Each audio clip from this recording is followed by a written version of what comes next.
Versteckt zwischen Büschen und Bäumen liegt ein stark verfallener und verlassener Bauernhof. Er ist seit Jahren unbewohnt und die Natur hat sich ihn fast zurückerobert. Doch der Hof ist nicht nur verfallen, sondern auch düster und geheimnisvoll. In den verwinkelten Gängen und Räumen findet man noch persönliche Gegenstände der ehemaligen Bewohner. Es scheint, als wäre die Zeit hier stehen geblieben. Ich möchte da jetzt auch nicht großartig drin rumstochern oder das anfassen, auch wenn ich Handschuhe anhabe. Außerdem befindet sich noch ein Brief von Rechtsanwälten hier. Anscheinend sind die irgendwelchen Forderungen nicht nachgekommen. Das sieht für mich wieder so aus, als wäre in diesem Bett jemand gestorben. Was ist auf diesem Hof geschehen? Wer waren die Bewohner, die all das zurückließen? Tauche ein in die dunkle Welt des verlassenen Bauernhofs und löse das Geheimnis, das ihn umgibt.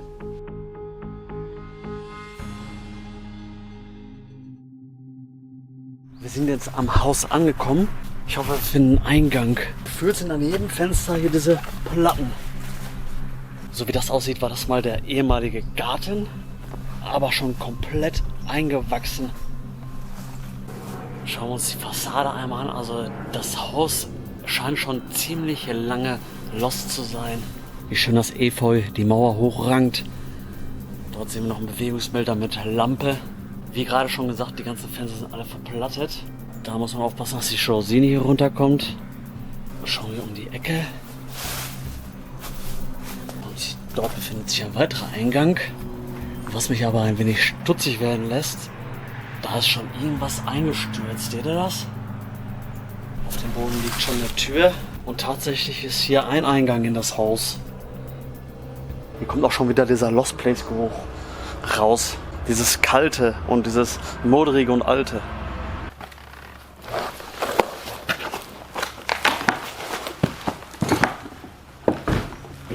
Im Gebäude drin gucken wir uns um und das sieht schon ziemlich krass durchwühlt und zerstört aus. Die Bausubstanz ist außerdem auch nicht mehr so pralle.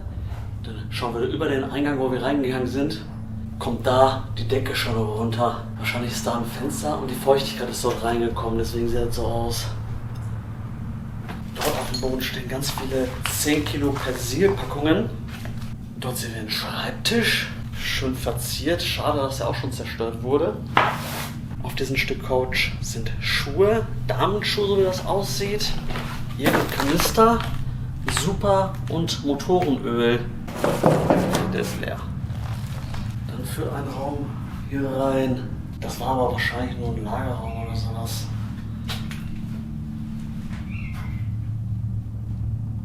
Oh, guck mal. Diese Heizung, die sieht gar nicht so alt aus, oder? Wie lange das Gebäude verlassen ist, kann ich euch noch nicht sagen. Vielleicht finden wir ja gleich noch ein Datum. Aber das sieht gar nicht so schlecht aus. Ja, was hier auch wieder wundert, die ganzen Kupferrohre sind noch da an der Wand. Die hat noch keiner runtergerissen. Auf dem Tisch gibt es noch ein Prospekt, aber leider sehe ich kein Datum darauf. Schade. Man kann sich richtig gut vorstellen, dass das mal ein schöner alter Bauernhof war.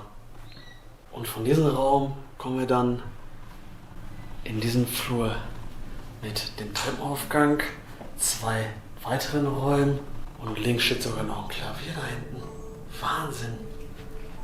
Gucken wir uns erst ein bisschen in den Flur um. Wir sehen eine Heizung mit so einem Heroinlöffel. War das mal eine Gasheizung oder so? Oder eine Kohleheizung? Hier haben wir auf jeden Fall Gasanschlüsse an dem Ding. Und daneben direkt so ein Ofen für Kohle. Da liegen sogar noch die Briketts drauf. Aber diese Heizung hat irgendwas Tolles. Die ist von Coleman. Auf dem Tisch in der Flur liegt eine Zeitschrift. Landwirtschaftliches Wochenblatt. 38. Ausgabe, 20. September 1979 für 1,30 Mark. Und unten steht sogar ein Name. Reinhard hat hier gewohnt. Dann haben wir schon mal ein Datum. Ich glaube zwar nicht, dass es seitdem verlassen ist, aber wir haben schon mal einen Anhaltspunkt. Die Zeitschrift ist auf jeden Fall von 79 gewesen und der Reinhard hat hier gewohnt. Was aber auffällt, hier ist alles auf dem Boden verteilt. Guckt euch das mal an. Überall Zeitungen und irgendwelche Sachen, Jacken, Tüten, alles einfach verteilt. Selbst die Garderobe wurde von der Wand genommen und dann da irgendwie hingestellt. Dort hängt noch die Sakkojacke von dem Bewohner wahrscheinlich. Auf dem Boden Frauenschuhe. Und das war mal irgendein ausgestopftes Tier, glaube ich. Aber was es gewesen sein könnte, kann ich euch nicht sagen. Ich möchte da jetzt auch nicht großartig drin rumstochern oder das anfassen, auch wenn ich Handschuhe anhabe. Bewegen wir uns weiter Richtung Klavier. Befindet sich noch eine Heizung mitten im Weg. Dort ein Schrank mit irgendwelchen Dokumenten. Ein Rohr Flakomatik. Und eine Postkarte, da steht drauf: Guten Tag, Frau Blablabla. Ich hätte mich gefreut, Sie auf... Es fehlt irgendwie. Treffen, schade. Werde morgen so um 15 Uhr noch einmal vorbeikommen. Habe mich beim letzten Mal nett mit Ihrem Mann wahrscheinlich unterhalten. Gruß, irgendein Name, den kann ich nicht lesen. Also haben wir auf jeden Fall 2 Personen, ein Bauern-Ehepaar drin gewohnt. Und dann schaut euch dieses Klavier an. Geprägt vom Vandalismus und Verfall. Oh, gibt sogar noch Geräusche von sich. Zwar nicht mehr die besten, aber es gibt noch welche.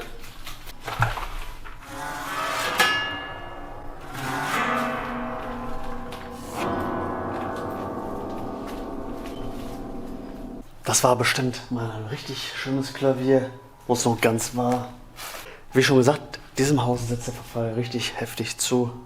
Oh, und was war das hier?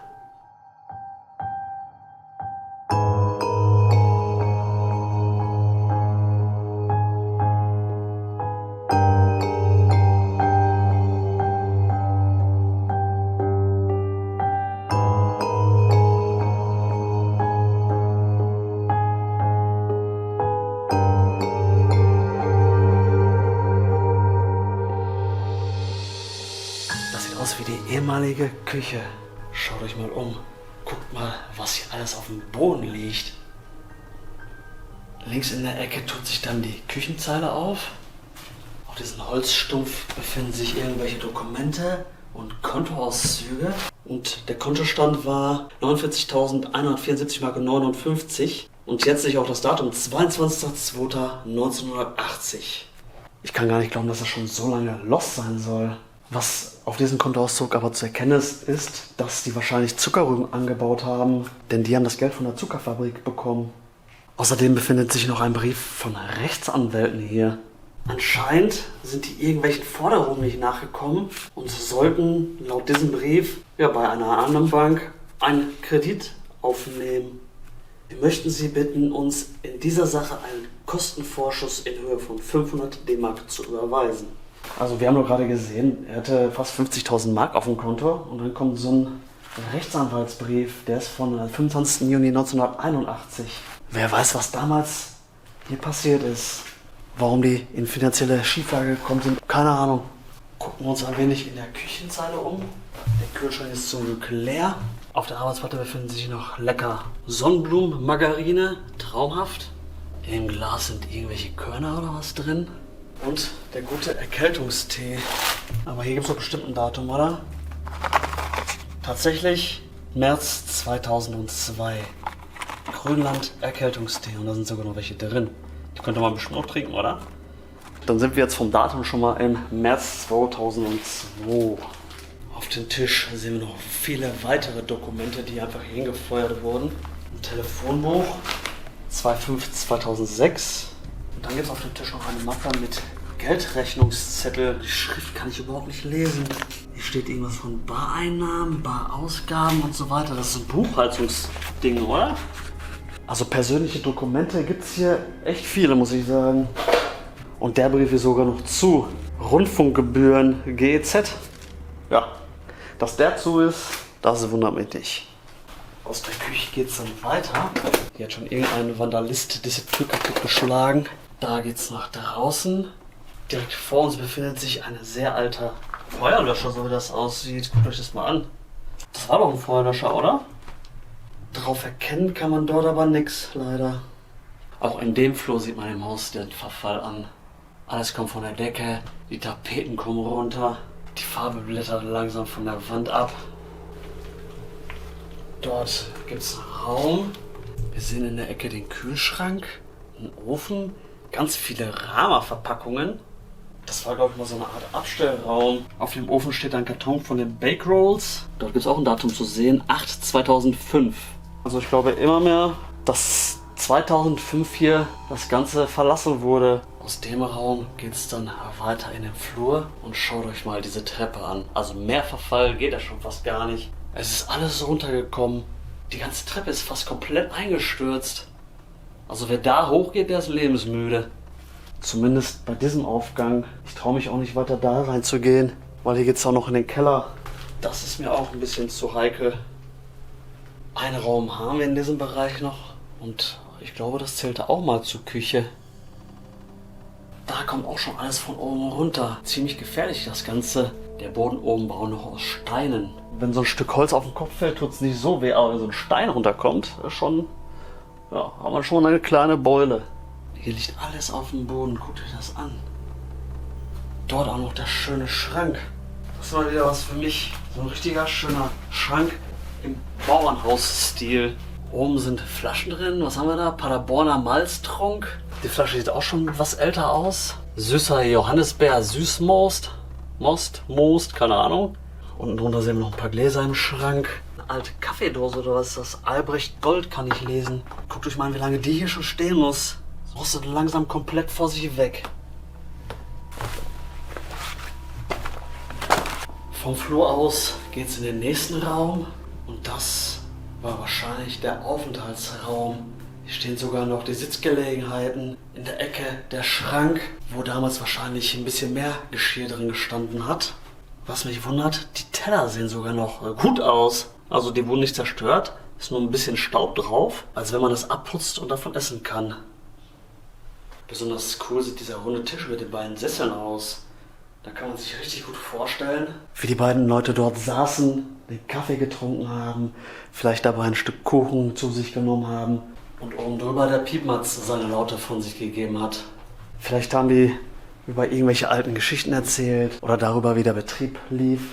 Kann man alles nur spekulieren. Aber man kann sich's gut vorstellen. Aus diesem Raum geht's dann weiter. Wo geht's da denn hin? Also man muss hier wirklich auf jeden seiner Schritte achten. Weil so viel Müll auf dem Boden liegt, sieht man nicht, was da drunter ist. Rechts, was war das denn für ein Raum? Hier sind Fliesen an der Wand zu sehen. Das war das Badezimmer. Auf dem Becken steht noch Seife. Dort ist die Dusche. Es hängen sogar noch Kleidungsstücke da drüber. Seht ihr das? Nach so langer Zeit. An der Wand hängen Herrenjacken. Das sieht mir auch nach Herrenbekleidung aus.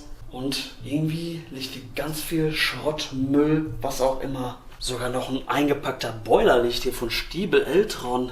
Der sollte wahrscheinlich mal montiert werden, aber dazu ist es dann nie gekommen in diesem verlassenen Bauernhaus. Auf dem Tisch liegt sogar noch die Mütze des Herrn. Guckt euch das an. Gehen wir hier dann raus. Dort noch ein Raum. Und das ist, glaube ich, das Gästeklo. Ja, tatsächlich. Und hier wundert es mich, guckt euch mal den Boden an. Hier ist fast nichts hingeschmissen worden. Und hier ist auch noch fast alles heile. Außer der Spiegel fehlt. Aber ansonsten, ja, ist das Gästeklo der sauberste Raum in diesem Haus. Und dann führt diese Treppe nach oben. Also im Gegensatz zur anderen Treppe sieht das Ganze hier noch mal relativ gut aus. Wir versuchen es mal, okay? Ganz vorsichtig.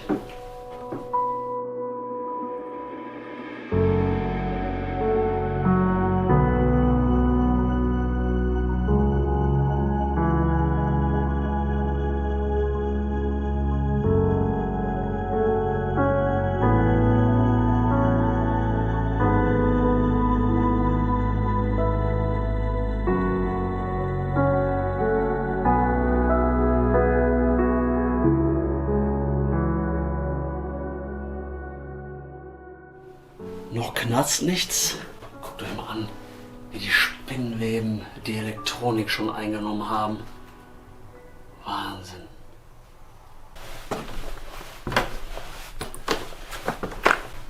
Wow, Leute, guckt euch das an.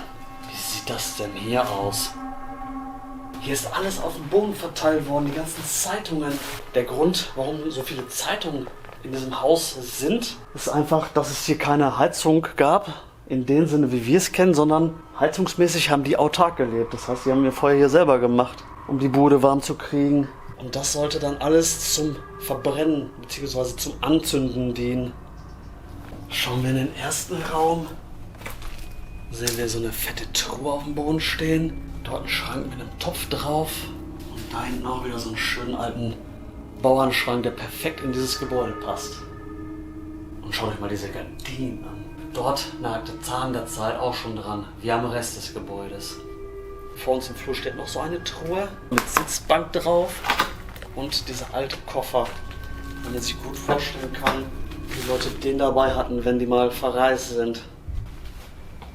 Gucken wir weiter im nächsten Raum. Das war das Schlafzimmer. Leider ist auch in diesem Raum alles durcheinander geschmissen worden.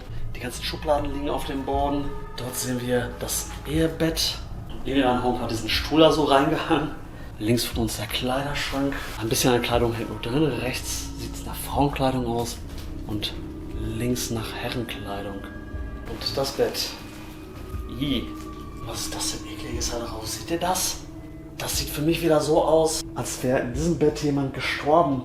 Da sind irgendwelche ekligen toten Tiere drauf und Flecken. Ist ja leider nichts Unübliches, dass alte Leute im Bett sterben. Aber auch in diesem Raum ist alles zugeriegelt worden. Jetzt ist die Frage, waren das irgendwelche Vandalisten oder die Personen, die hier gelebt haben? Vielleicht ist das wieder so eine Story, dass einer von den beiden gestorben ist und der andere dann nicht mehr klargekommen ist. So viel Müll kann kein Vandalist hier hinterlassen. Das war wahrscheinlich mal das Büro. Dort steht noch ein Schrank und da der Schreibtisch. Was haben wir da? Ihre Beitragsrückstände bei den Trägern der landwirtschaftlichen Sozialversicherung. Erinnerung, 8.4.91. Pfändung und Einziehung von Ansprüchen, Forderungen und Rechten gegen Kreditinstitute. Es kristallisiert sich immer mehr raus, dass die Leute, die hier gelebt haben, Geldprobleme hatten. Und jetzt haben wir auch noch einen Namen von der Frau, den ich gerade gefunden habe. Brunhilda hieß sie. Reinhard und Brunhilda. Das waren die Eheleute, die in diesem Haus gewohnt haben und diesen Bauernhof betrieben haben. Schauen wir dann weiter durch diesen Flur. Man muss jetzt hier nicht vorsichtig sein, denn hier ist der Boden schon eingebrochen, wie man sehen kann. Der sackt auch ab. Ich möchte gar nicht weitergehen als da, wo ich gerade stehe. Ich bin rechts einmal noch mal in den Raum reingucken. Dort steht noch ein Kleiderschrank und ein Schminktisch. Da ist das Fenster offen und das eben erwähnte Loch im Boden. Da kommt die ganze Feuchtigkeit rein und deswegen ist die Decke auch mit der Zeit eingestürzt.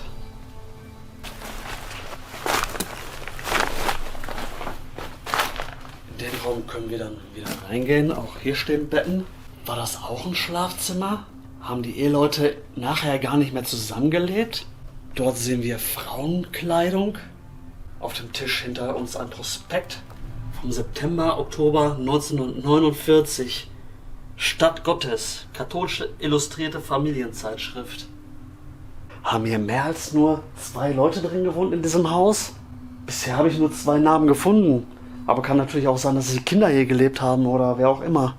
Dort ist auch schon Vandalismus pur an dieser Wand. Was war das mal? Ich schätze mal, dass das auch ein Zimmer war. Vielleicht ein Schlafzimmer oder Aufenthaltszimmer. Und mit dem Zimmer war es das auch hier oben. Weil noch eine Etage höher, die möchte ich nicht gehen. Und dafür ist mir der Verfall in diesem Gebäude schon zu weit fortgeschritten. Dann können wir wieder runtergehen und gucken, ob wir draußen noch irgendwas finden. An dem Haus vorbei. Schauen wir noch mal, ob wir irgendwie nach vorne kommen. Dort ist das Tor. Da ist nämlich noch ein Gebäude, das ist sowas wie eine Art Stall oder so. Rundherum sind sonst nur Felder und Wiesen. Irgendwelche Obstbäume stehen am Wegesrand. Und dann taucht aus dem Busch so ein Gebäude auf. Das sieht aus wie so eine alte Werkstatt. Wir sehen noch ein beschlagenes Rad auf dem Boden. Irgendwelche Sägeblätter sehe ich. Und wieder Unmengen an Verfall. Man kann erkennen, auf dem Boden ist noch so ein kleiner Trampelpfad. Dort ist so ein Käfig. Ich glaube, da waren irgendwelche Hühner oder sowas drin. Wie man von außen sehen kann, ist das Ganze schon halb am Verfallen. Also rein muss ich da nicht unbedingt. Leider kommen wir aber auch nicht von vorne aufs Gelände, weil von vorne können die Nachbarn uns direkt sehen. Also die haben ihr Garten und ihren Blick direkt dann auf diese Einfahrt, ne? Und für die Naturliebhaber nochmal einen Rundumblick. Wirklich schön, besonders bei diesem Wetter, ne? Und weiter als hier können wir leider nicht gehen. Da ist das Haus, was ich meinte. Ich zoome euch mal ran. Und die können direkt auf diese Einfahrt gucken. Und wenn wir jetzt hierher gehen, werden wir relativ schnell entdeckt. Und darauf habe ich gar keinen Bock.